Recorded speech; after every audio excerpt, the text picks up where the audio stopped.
A, B, C, D, E, F, G, H, I want A+ English because it's so much fun. English education for you and everyone, so come along. Learn some grammar, learn a phrase, learn something new every day. Learn the A+ way. Hey, it's time to start the show. Are you ready? Good, 'cause here we go. A, B, C, D, E, F, G, H, I want A+ English.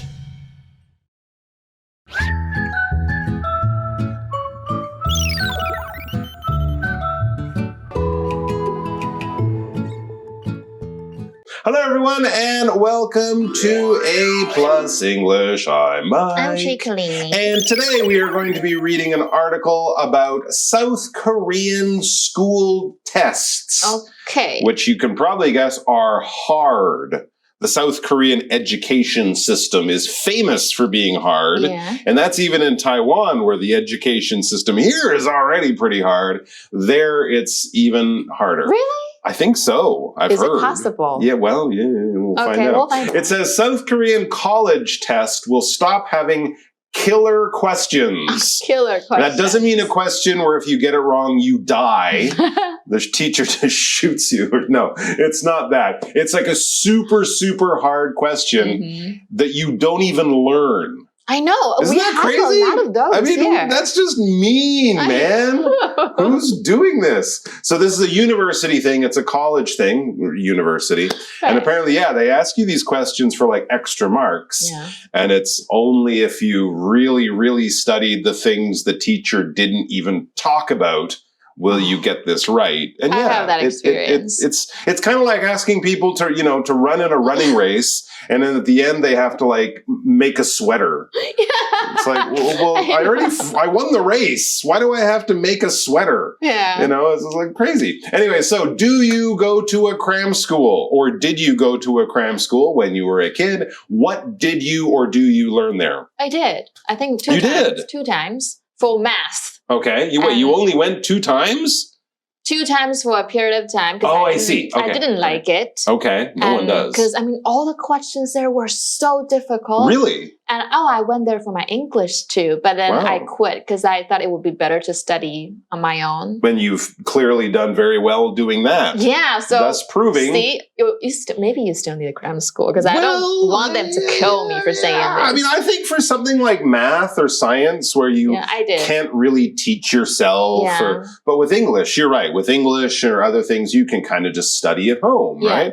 There's lots of good ways to learn a language, for example. But yeah, maybe for other things. Like if I asked my mom complicated math questions, she would say, I don't know. So I would go to a cram school for that. The good thing is in Canada, we don't have these. You guys are lucky. I know. You could get a tutor, tutor, which is like a private teacher that you would pay and maybe come to your house to help you with a certain topic. But the whole sort of cram school business with most of your classmates, leaving school, going to another school, they don't really do that. What do we do after school? We play a lot more sports than people here do. And I also had a part-time job when I was in high school. So you kind of, you learn other stuff. But you have a life there. We also, our tests don't have killer questions. So there you go. It's a different system. All right, so let's have a look at this Korean system, these killer questions, and why people don't like them. Okay. I think I can guess the answer to that one. South Korean college test will stop having killer questions. Warm-up question. Do you go to a cram school? What do you learn there? In June 2023, South Korea made an important change to its education. The College Scholastic Ability Test (CSAT) will no longer have killer questions. These are very difficult questions in the CSAT. Students don't even learn about them in school. So, they have to get extra private education to do well on the test.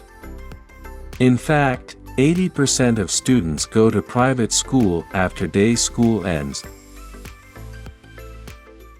All right, so let's find out what's going on. It says in June 2023, so not long ago, South Korea made an important change to its education. That's very good. And this is something that happened, I guess, during the summer holiday. Okay. So that's kind of a nice thing for students when they're going back to classes in the fall. It happened in June. They made a change to its education, or we could also say its education system, right? How they teach and test students in Korea. So how important is education for you? Clearly, it's very important in Korea. But how about for you? Do you like being smart, or do you wish you were not so smart? It really does depend on if the student likes it or not. I mean, if you really do enjoy studying, that's a good thing. You can keep pursuing your dream or whatever, educational dream. But for maybe like a student that has other passions, well, do you think education does matter that much? It matters. Yeah, but maybe I think a college diploma will do great.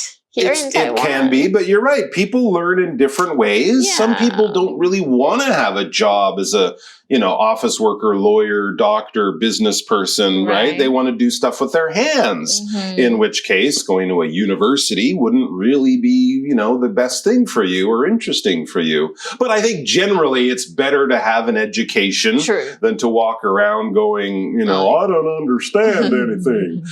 So that's good. But yes, I think a lot of times our parents and, society kind of makes us feel we got to get this kind of education, go to that school, get this degree.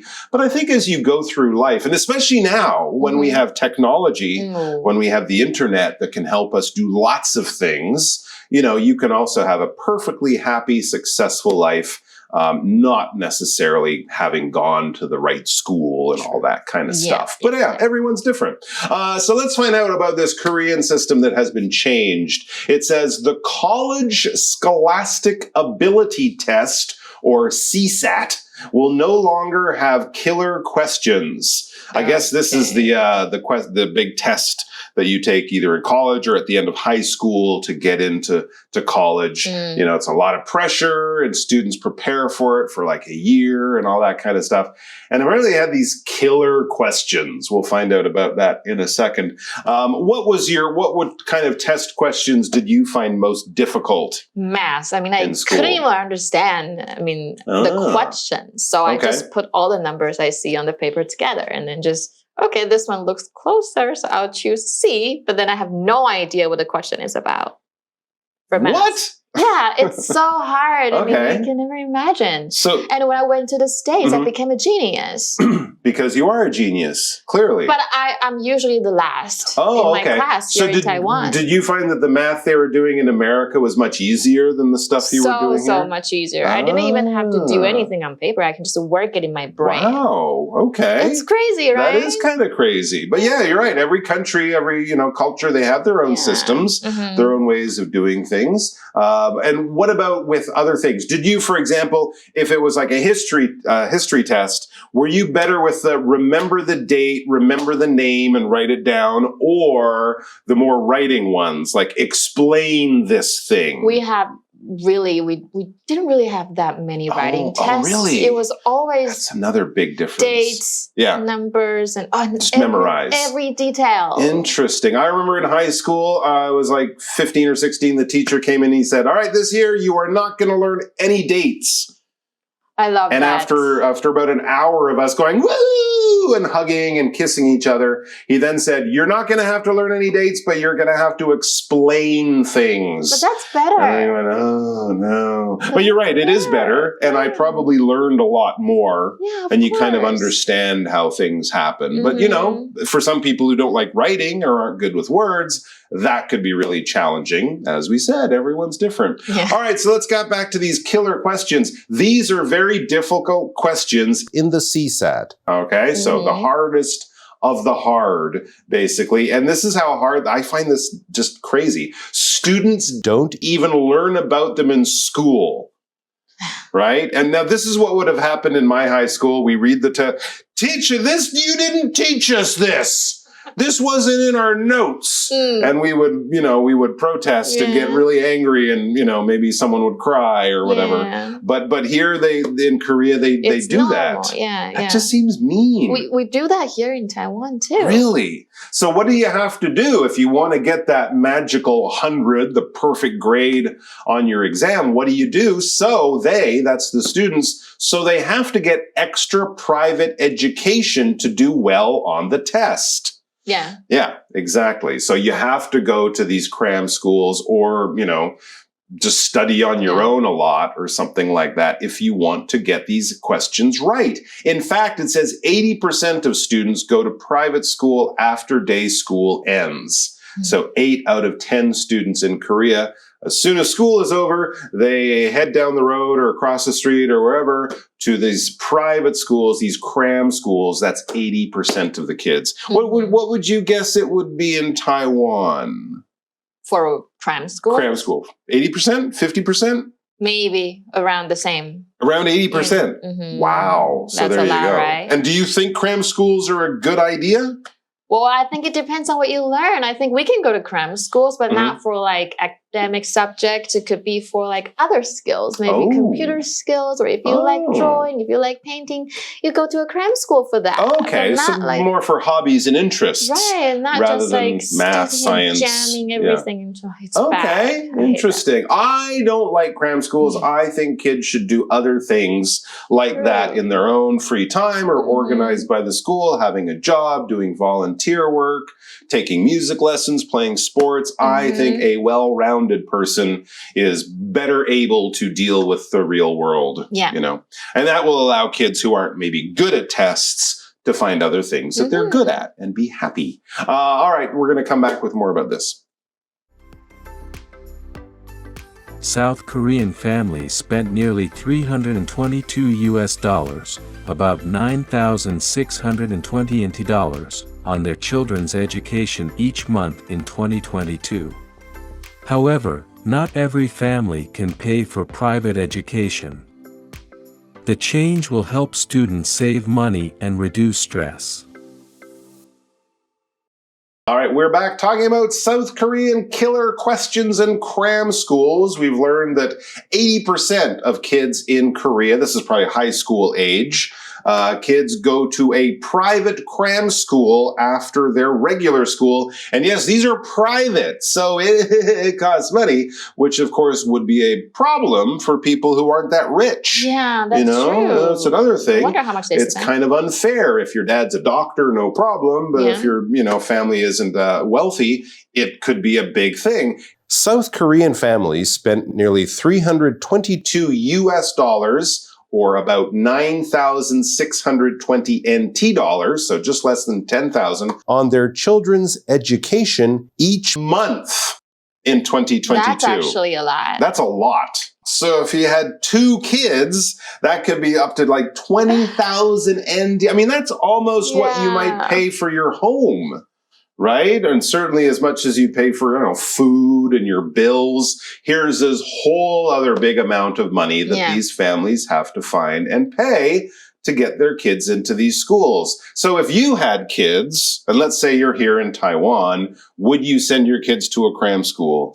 Tough question. No. Yeah, but maybe then all their classmates are going to get better, grades than them. Unless my kids want to go. But we don't compare with anyone. I mean, if they like studying, okay, you guys, you do the studying and I'll do what I love. That's what I've been doing. Yeah. I never studied that But much. You can understand the pressure the parents might feel to be good parents, by sending their kids to cram school. I keep hearing parents talking about if they should send their kids to schools or cram schools because everybody sends their kids to cram schools. Yeah, exactly. I mean, that's kind of what's evil about them, right? Yeah. Because everyone agrees that they're not good for the kids, but people still send their kids. And then if they're sending their kids, I should send my kids. And then, here we are, stuck in the cram school system. Yeah, that's the problem with it. However, it says not every family can pay for private education. Yeah, not every family is wealthy. Remember that movie, Parasite? I do. And the family's like living in a basement apartment. I mean, that family clearly was not rich. Yeah. So imagine trying to find all that extra money. It says this change, getting rid of these killer questions and, having less stress on the students, the change will help students save money and reduce stress. Absolutely. I hope. Well, I'm glad it's a good one. I was like, an important change. Is it a good one or is it a bad one? That is a good one. And hopefully everyone will be happy with it. Because, usually the teachers are happy. The students are usually happy. Often it's the parents who are unhappy about, because they're like, well, I didn't learn that way. I went to cram school when I was a kid, and now I'm a doctor, so my kids should do the same thing. Forgetting how unhappy they were when they were in high school. It's a problem. But there you go. Hopefully this will make things even just a little bit easier on your average Korean student. Okay, so 韩国的教育系统做了什么改变呢？ To make a change, change 就是改变。那如果是做很多改变 to make a lot of changes. 那我们用一个 make a change 做一个句子 It's time to make a change if you think your life is boring. 那么 change 这个字呢当名词，那它就是刚刚是当改变，可当零钱也可以，比如说不用找了，英文就是 keep the change. 那我们看另外一个句子哦。Lauren made a change when she moved to a new city. Lauren 搬到新城市之后就做出了新改变。那么 private school 就是私立的学校 ，private 就是私营的，所以如果私人教育英文就是 private education。那我们有一个片语叫 in private， 它就是有点像 privately 的感觉，就是私底下的。比如说 Why did the manager want to speak to you in private？ 那么它的名词就是 privacy。那我们看另外一个句子哦。Michael works for a private company, not the government. Michael 是在私人企业上班，不是在政府机关。那么 end 这个字呢，就是结束或终止的意思。我们常放在一个片语叫最后怎么样了 ，end up 怎么样，然后 VING。比如说 I came here to celebrate Emma's birthday, but I ended up having an argument with her. 好，我们看另外一个句子哦。Please turn the TV off and go to bed when the movie ends. 请在电影播完之后就要把电视关掉，然后上床睡觉。那么最后呢，我们听到说，哇，他们支付好多钱在这个小孩的私立教育上，所以这个 pay 就是支付，它的三态就是 pay, paid and paid。所以呢，去付什么钱呢？就是 pay for something. I'll pay for your lunch. Don't worry about it. 你的午餐我请客，不要担心。或者是 pay off， 它本身有付清，把钱付清，或者是取得成功的意思。比如说 I'm sure your hard work will pay off。 好，那我们看另外一个句子哦，这边是当也是付钱。My father paid someone to fix our refrigerator. It cost him a lot. 我爸爸付钱让人修理我们的冰箱，花了好多钱哦。那我们在 Magic Box 看到的 help someone do something 或者是 help someone to do something 就是帮助某个人做什么事情。比如说 Could you help me to carry these boxes？ 或我们通常讲话其实 to 就不会讲 Could you help me carry these boxes？ 好，大家不要忘记复习咯。 And right now let's go to our game time。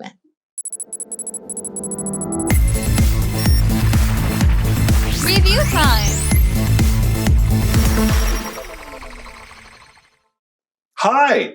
Hi. Welcome back. Welcome back. We're going to review our words, but don't worry, there'll be no killer questions in this little segment. If you fail, that's fine. Because you're a kind teacher. Just fail. It's okay. No, it's but not try okay. not to. No, don't fail. Yeah, no, you don't. Yeah, try not to. Don't fail. Change private or private education and pay and pay. And pay. It kind of gets a little confusing there. Yeah. And also, pay is the final word in our 4-word list. That's kind of a 5-word list. And we are going to play a game of opposites.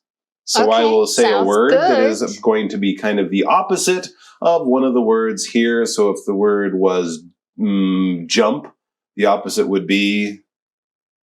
Be what? I don't know. Sit? Lie down? Yeah, I was like... Jump, you're leaving the ground. Lie down, you're really on the ground. Squat. There you go. All right, I could have thought of a better example. Let's move on. Okay, so here I'm going to give you the opposite of one of the words, and the word I'm going to give you is public. A private. Private, right? Private is just for you. You own it. It's just for you. Public is for everyone. Yeah. Or private education, you pay to go to that school. Public education, the government pays, you go, yay. Next word, charge. To charge. To pay. Yes, if I'm charging you for something, I'm asking you for the money. And if you pay, you're giving me the money. Very, very good. Let's see. Start or begin. To end. To end, right? To end or to finish is to stop something. To start or begin is to start or begin something. And let's see. The last one is... we will leave that to you guys because it's hard. Really? Yeah. Okay. Leave it to you guys. Think about it. The opposite of change. Oh, good. Yes, you gave them the answer. Well done. All right, guys, that's all the time we have. Take care of yourselves. Good luck on those killer questions. And we'll see you back here soon. Bye. Bye. Magic Box. 我最强就是5条悟，哪有这么轻易被打败？可恨的咒灵们呢，想用陷阱困住我，别笑死人了 ！I will be back， 我马上就会回来啦！你知道吗？英文里面可是有不同时态，对应不同时态，也要有不同的动词变化哦。今天呢，我们就要一起来看看未来式怎么说啦。除了搭配未来时间哦，例如这个明天、下礼拜、明年等等，动词呢也要有相对应的变化咯。对应未来式呢，我们有2种动词的变法哦。第一种呢，就是要搭配助动词 will， 例如呢 I will be back later， 我晚点就会回来啦。或者是呢 She will visit her grandmother next week， 她下周呢将要拜访她的阿嬷。注意到不管什么人称呢，我们都是搭配助动词 will， 而助动词后的动词呢，一定都是原形动词咯。